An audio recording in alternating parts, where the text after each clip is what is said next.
Hello, my name is Justin Bright, and welcome to Kerbal Space Program version 1.8.1 in my next small step RP-1 career mode playthrough. And I got a request on my previous video to go through the actual setup of my antennas, and so I figured I would take just a moment to do that before we get back to the flight in progress. So I wanted to start by talking about the choices that I made on the antennas. And one thing that I've done is I've chosen for both of these the level 4 version, or the tech level 4, just the highest possible tech level, even though that has a very high idle power. Because that gives it the most like extensibility and so forth as far as being able to be useful into the future. Like, we are actively researching new communications technology, but that's not coming for a while yet. So we've got, like, I don't know, I could move this forward, but yeah, it feels like now is the time to get this started, and then I can, you know, make a better increase my communications a little bit later on. But for what we're doing, I'm pretty sure this is going to be good enough for low Earth orbit communications. It's important to remember that that is the goal, is to solve my low Earth orbit communications issues by putting up satellites that can communicate at all times with satellites that are in low orbit without them being over a ground station, right? Like, so even on like polar orbits or places or orbits that might be a little bit different and may not have a lot of good communication, we want to be able to talk to them at all times. And so to that end, I have put on this Commutron 16 because it has basically double the transmit strength to just the regular probe cores, which, you know, is lovely. That's great, helpful, and that's a free bonus, pretty much. Like, this only costs you about $80 and 20 kilograms, which is not so bad.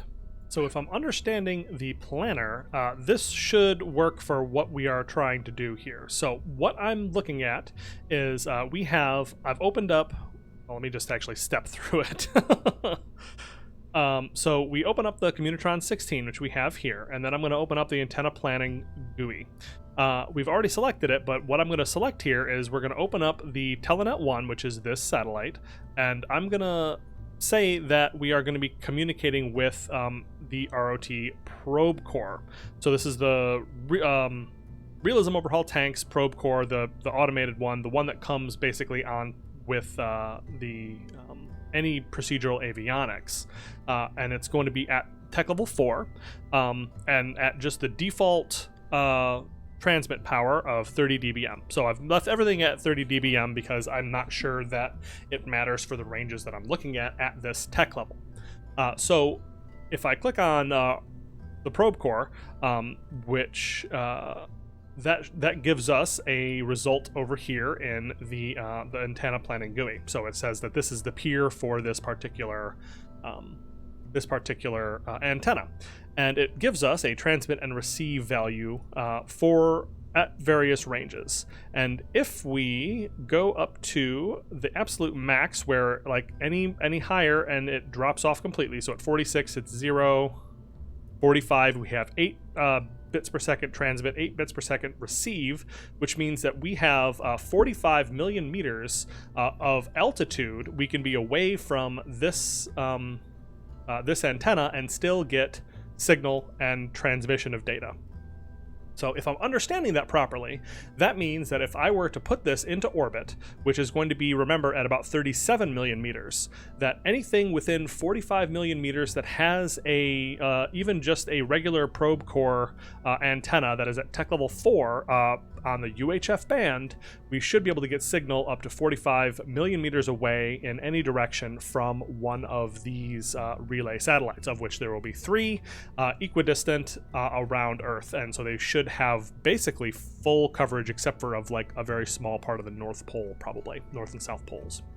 So that is my thinking, is that is going to solve 99% of all of our communication woes on around in low Earth orbit. This is not something that is going to solve problems around the moon or solve problems any further than that.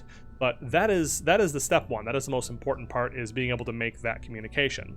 And if I'm testing this, if I just connect with myself with another long antenna, which is the Communitron 16, you can see that the range goes up a little bit further because of the 3 dBi gain compared to the 1.5 on the procedural avionics. That gets us up to 53 million meters in every direction, which is not like a huge difference, but it's an extra 8 million meters of leeway, which is very, very nice. And as you can see, any further than that, and it goes to 0. So yeah, that is my plan for how that's going to work. And I could have, if I made this like 35 dBm,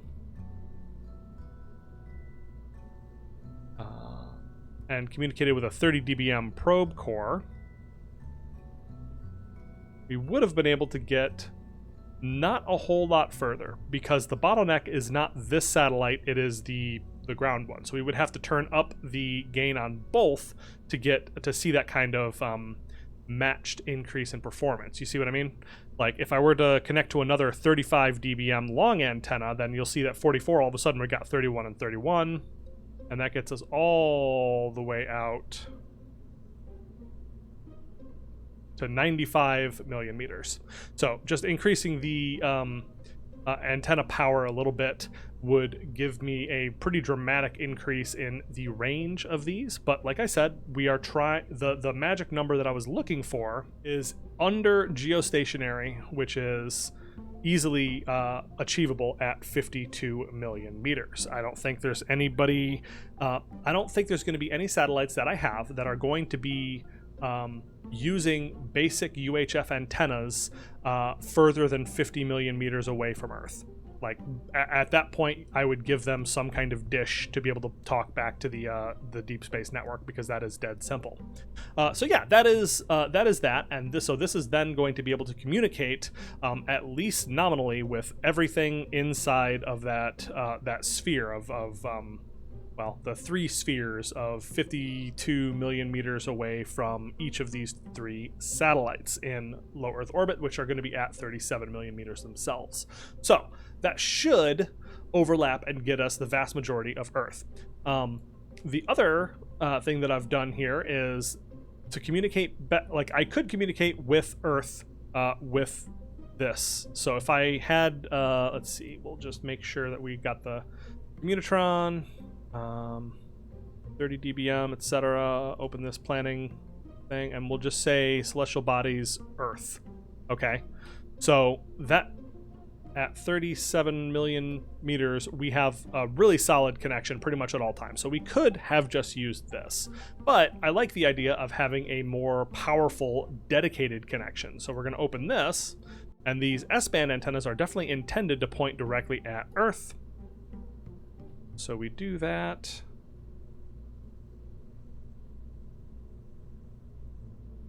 Okay, I just had to actually move that a little bit, I guess. At 37 million meters, we've got 165 kilobits per second, which is just lovely. So that's as high as this possibly goes with the S-band. So we really could have used like a UHF dish. And that might have been fine too. Like if I would have switched to a UHF band dish at 37, it would have reduced our transmit, but this would have caught probably would have done a little bit better all around, because I think that would have been able to communicate with all of the satellites that are using UHF Omni antennas. It would have been able to communicate with them and then bounced off and then gone back down. So that actually probably would have been a better thing to do now that I'm thinking about it. Which is why I probably should have had this little thought exercise before I launched this mission. That's fine. But yeah, if you take a look at this same exact antenna, with the S-band, we would have a 13.7 degree beam width, which is small. Like it's pretty small, but it's fairly large, and I'll show you what that looks like when we're looking at the satellite in orbit, because it will have a little cone that shows you. So that's a fairly small, but at 37 million meters, that covers the entirety of Earth, which is lovely. UHF has a 71.9 degree beam width, and it has a much lower gain, but that's good enough for what we're doing at these altitudes. So in theory, you could have a even lower lower Earth orbit satellites that have UHF dishes, and you could get that up and going like really early, like actually rather quite early with just a one dish, and so that reduces power consumption and all of that. So if I were to if this mission fails completely, that might be what I do, is I just have like a UHF dish pointed at Earth, and that gets us a ton of good signal and covers pretty much everything. And then we could, in theory, have like a relay for S-band or whatever, but I don't think that would be useful, because if there's so few times that you're not going to be able to see the deep space network from really far away, but you would be able to see one of these little geostationary relay satellites. I don't feel like that's going to be a very frequent occurrence. Like, there are some lunar exploration activities where that might be the case, but other than that, I don't really see the utility. Of course, let me know if there's obvious use cases that I am forgetting. So anyways, that was my thought process, flawed though it was, for how I've set up these antennas. Everything else is as you might expect. Turn on the electric charge thing, and you can see what we've planned on for this. So you can see each one of these is pulling in about double the power that it is putting back out. And actually that's not even true, because I have my avionics on. If I shut down my avionics, you see that it's almost triple. And that is going to account for where that will go for, let's see. So, little napkin math, this is about 37% of the consumption is about 37% of the production of power. So at the absolute nominal, like not counting recharging overnight, that means that we can get down to about 37% efficiency, which is going to be in about 4 years is when we are going to no longer be able to use this network. So 4 years seems like a good amount of time to have a satellite network operable. By the time 4 years has passed, we are going to be able to put up a technological marvel of a communications network that is going to last us for the rest of the game very, very easily. So yeah, we'll see if we need to adjust that or whatever, but yeah, let's actually get back to getting these placed in orbit and see if this is all a moot point. All right, so as we are warping around to our perigee, you can see that that 17-degree cone actually gets pretty darn big when you are this far away from Earth.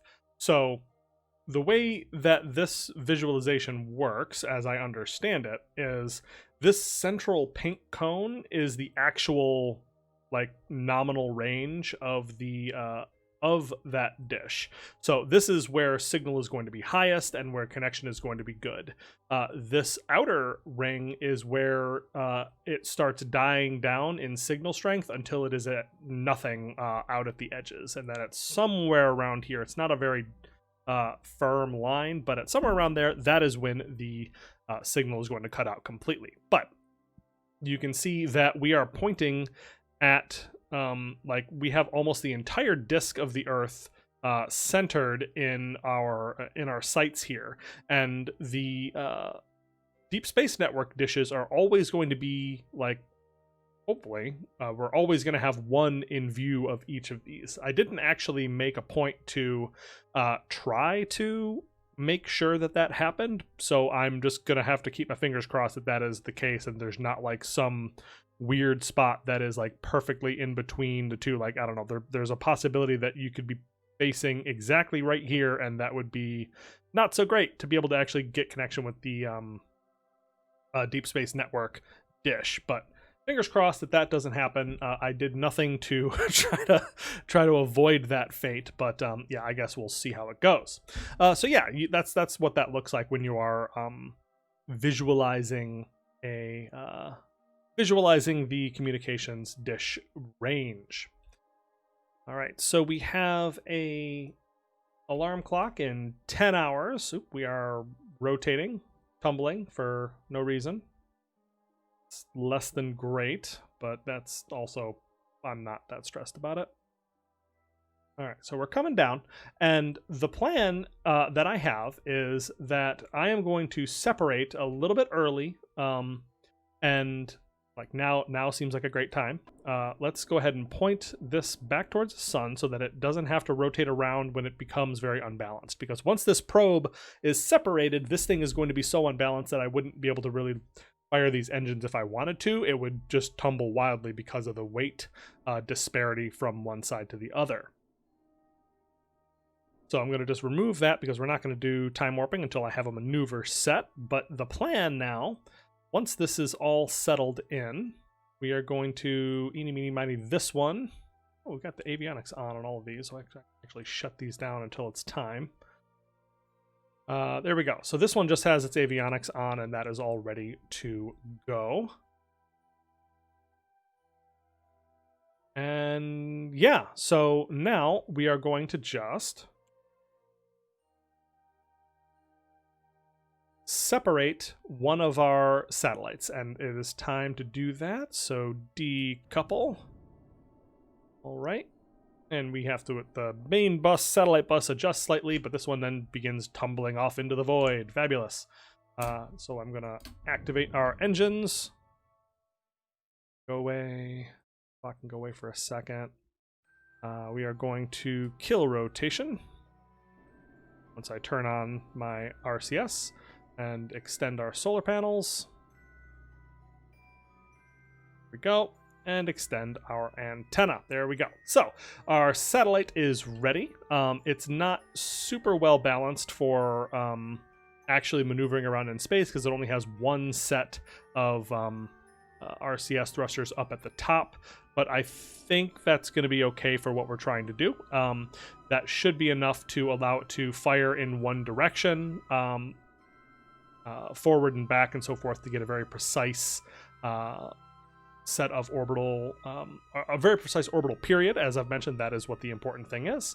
But other than that, it doesn't really matter. We don't need to dock with anything or anything like that. And so now, because of the tumble that we got from separating, we are drifting nice and far away from the main satellite bus, so we don't have to worry about that. Fabulous. So what I would like to do now is at our perigee, we're going to want to change to 35769, 35786 kilometers, and it looks like we are going to have to adjust our perigee as well, but that's not something that we can do here, obviously. But yeah, we want to get as close as possible. All right, and so that's going to cost us about 257 meters per second, and is going to reduce our apogee from 53 million to 35 million meters. And that is going to just be step one, so let's get right to it. Nice zippy craft, whips itself around, and the extension and addition of some more fuel on this gives each one of these about 500 meters per second, of which we'll only really use half, which is great. That leaves me tons of room to fine-tune this orbit. All right, and so we are firing up, and so while we do that, let's just take a look. I want to see, is there really have all of the if we go into the tracking station later, we'll be able to see all of the connections that this thing has, hopefully, because I want to know if we are actually getting good signal to things. Like, I want to kind of test this thing out and show who we are connected to, indeed. All right, just wrapping up that burn there. Fabulous. And there we go. We are now at 35784 and 35769. And that's pretty close. So we have an orbital period of 23 hours, 55 minutes, and 14 seconds. As I understand it, we need to get to 23 hours, 56 minutes, and 4 seconds. So that's really not that far. But what I'd like to do is I'd like to do that 5, 7, 8, 6. I'd like to do that closer to by adjusting my perigee up as opposed to adjusting my apogee down and making our orbit eccentric. We want this orbit to be as close to zero eccentricity as possible to keep it absolutely stationary in the sky. And you can see that we actually have a great connection. We are directly overhead the Madrid Deep Space Network dish, and that is going to be incredibly helpful for the future. Like that tells me that if I do this resonant orbit properly, we should have one satellite here, and one here. So the one over here is going to be connected to Canberra, and the one over here is going to be directly over Goldstone, which is perfect, which is just what we're looking for. So yeah, let's see how that goes. I have a lot of little tiny adjustments to do, so I guess we can just do that one by one. Change inclination to 0 wherever it's convenient. That's going to be in 15 hours all the way over there. So I want to do that, but I also need to make sure that I am not going to miss the next drop-off.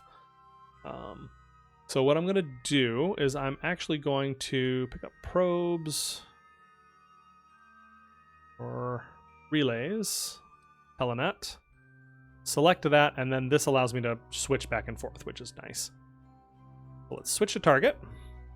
Okay, so now I've put down a node or an alarm clock for when Telenet hits its next perigee, and that will show us how much time we have to mess around.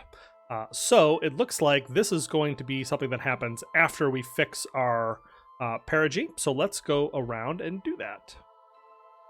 Although I should make sure that we are pointed at the sun.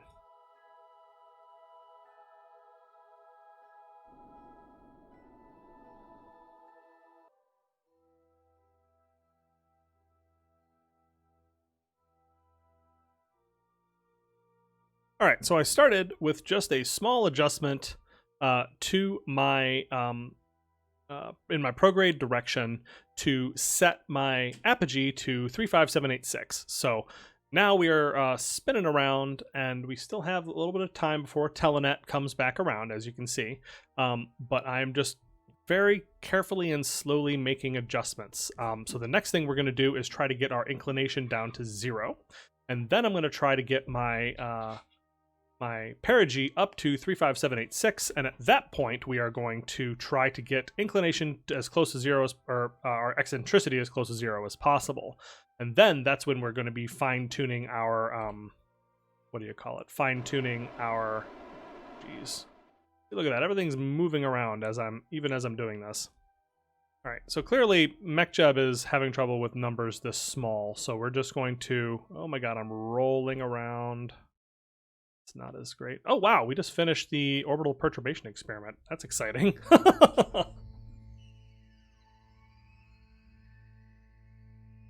Okay, so now we're pretty darn close. So let's just point ourselves. Looks like we are pointed nearly to the anti-normal. So we'll fix ourselves in that direction and use RCS to bring our inclination down to 0 degrees. Fabulous. That is what we are looking for. And we are almost finished here. So 13 hours still. Where is my apogee? Not too far.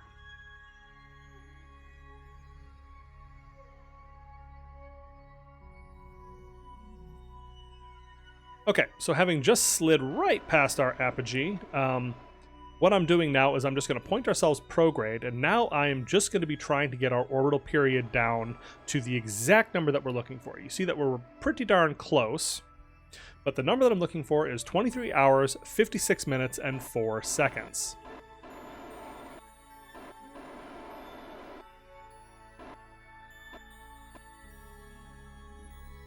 And that's it. That's what we're looking for. That's amazing.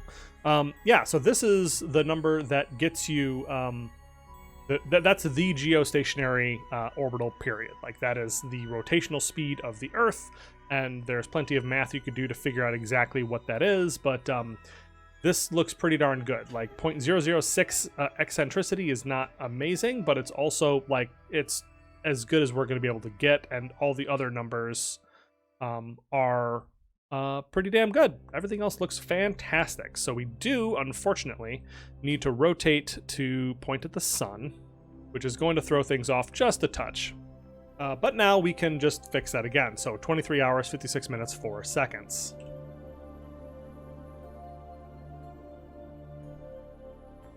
Turn on fine controls.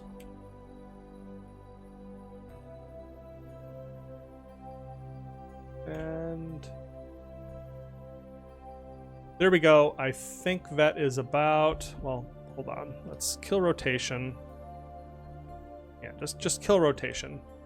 What's happening is there's slight changes in, you know, as we're orbiting Earth, the sun's position is changing slightly, so it's wanting to move us. But I want this to be as steady as possible. If I can get this exactly on the money and then never switch to this vessel again, that would just be perfect. All right, so that looks pretty darn good. 0.02 seconds over. So yeah, let's go with that, and that is going to be the first of our satellites. We have on this 100% exposure, plenty of power. Everything is going great. Data transmission is on. Oh, we do actually have unmet requirement. That's fine. Oh, I think this needs some inclination. Yeah, so that's everything that this satellite needs to do its work in orbit. And yeah, so that is one successful, well, hopefully successful craft ready to go, ready to do its work as our first relay satellite. So I'm going to rename this vessel as Telenet Relay 1. What have I done? I think I turned on nav HUD accidentally. And there we go. So I'm going to kind of zip through the next two because it's going to be a very similar process.